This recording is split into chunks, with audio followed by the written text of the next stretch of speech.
अगर रफ़ीउल्लाह साहब वक्त देने का बहुत शुक्रिया। आज आपने एक पब्लिक इंटरेस्ट का सवाल कौमी असम्बली के अंदर उठाया, एजेंट माफिया अपॉइंटमेंट के पैसे लेता है, ये हर शख्स को पता है, लेकिन उसके ऊपर कार्रवाई क्यों नहीं होती? क्या आपको जवाब मिला? देखें, आज भी मुझे कोई जवाब नहीं मिला और मैंने डिप्टी स्पीकर साहब से भी ये बात की कि खुदारा इस मसले को कमेटी में रेफ़र करें, लेकिन नहीं हुआ। अब चूँकि बजट इजलास आने वाला है, इस वजह से इस इशू को मैंने छोड़ना नहीं है। बजट इजलास यानी ईद के बाद दोबारा आप देखेंगे ये इशू होगा और ये पार्लिमान होगा और मैं हूँगा। जिस इशू को अल्हम्दुलिल्लाह हम उठाते हैं, पाकिस्तान पीपल्स पार्टी अपने मेंबरान से मुख्तलिफ इशूज़ के ऊपर जो है ना प्रॉपरली एक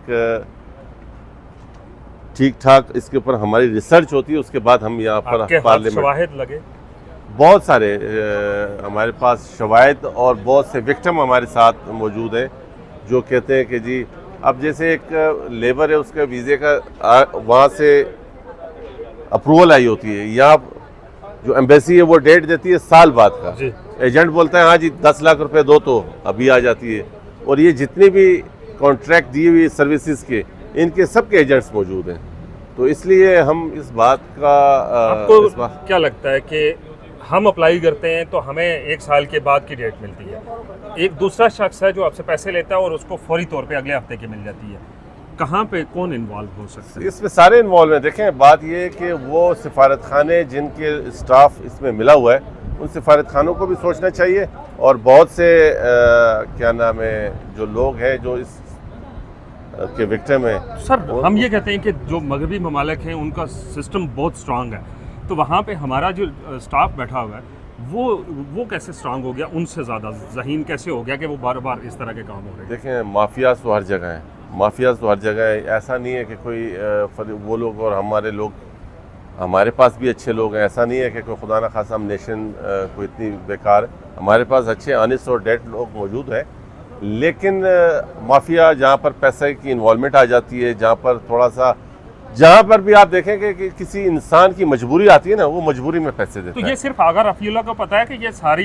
पार्लियामेंट में अक्सरियत को इस बात बारे में इल्म है? देखें, ये पाकिस्तान पीपल्स पार्टी इन चीज़ों को एड्रेस करती है, इसीलिए अपने तमाम MNAs को मुख्तलिफ इशूज़ के ऊपर काम करने के लिए, मिनिमम वेज हो, इस नर्सिंग कौंसल हो, इस तरह के जो इशूज़ हैं, 2-4 चीज़ें पार्टी की तरफ से मुझे हुक्म मिला है जिसको मैं पार्लियामेंट में एज ए बिजनेस इसको लेके चल रहा हूँ। खर्चा भी इसमें हमारा इन्वॉल्व हो सकता है? जी जी बिल्कुल। ये देखें ना आप, ये बिजनेस हाथ हो गया, हम आप देखेंगे इंशाल्लाह इस इशू को मैं छोड़ूंगा। अच्छा सर, अपोस्टाइल की बात की कि वहाँ पे कुछ वाकिन है, कुछ अपोस्टाइल है, कुछ ममालिक हमारे ये कर रहे हैं और हमने इसको शफाफियत इसमें डाल दिया, लेकिन अब भी वहाँ जब दफ्तर ख़ारजा के बाहर जाते हैं तो वहाँ पे लाइनें लगी होती हैं और मोटरसाइकिलों के ऊपर, गाड़ियों के अंदर लोग बैठे हैं कि आएँ आपका काम हम प्रायोरिटी बेसिस पे करवा देंगे। देखें, अगेंस्ट मेरी इस पे FIA से भी बात हुई है।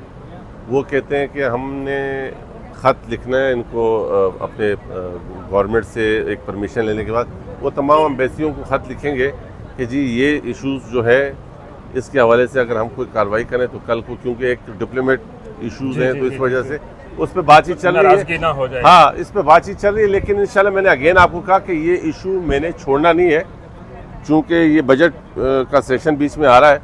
आप देखेंगे जैसे ही बजट सेशन ख़त्म होगा इस पार्लियामेंट के अंदर, और इंशाल्लाह ताला मोफा में भी इसको ओवरसीज़ कन्वेंशन की बात की गई, तारक फजल चौधरी साहब की जानब से हमने कामयाब कर दिया, लेकिन ओवरसीज़ के मसाइल अभी तक वहीं पे।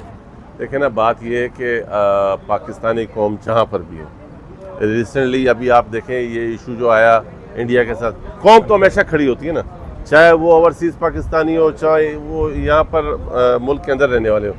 हुकूमत को चाहिए कि उन लोगों के इश्यूज़ को एड्रेस करें, ना कि कल को पता लगे आगा रफ़ीउल्लाह भी कैबिनेट का हिस्सा हो और बदल गए हो, इस तरह ना हो। आप अगर कैबिनेट का हिस्सा बनते हैं तो बदलेंगे नहीं? अल्लाह करे हम अगर कैबिनेट का हिस्सा बने तो, अगर हम बदले तो ना ही बने अच्छे। Thank you sir.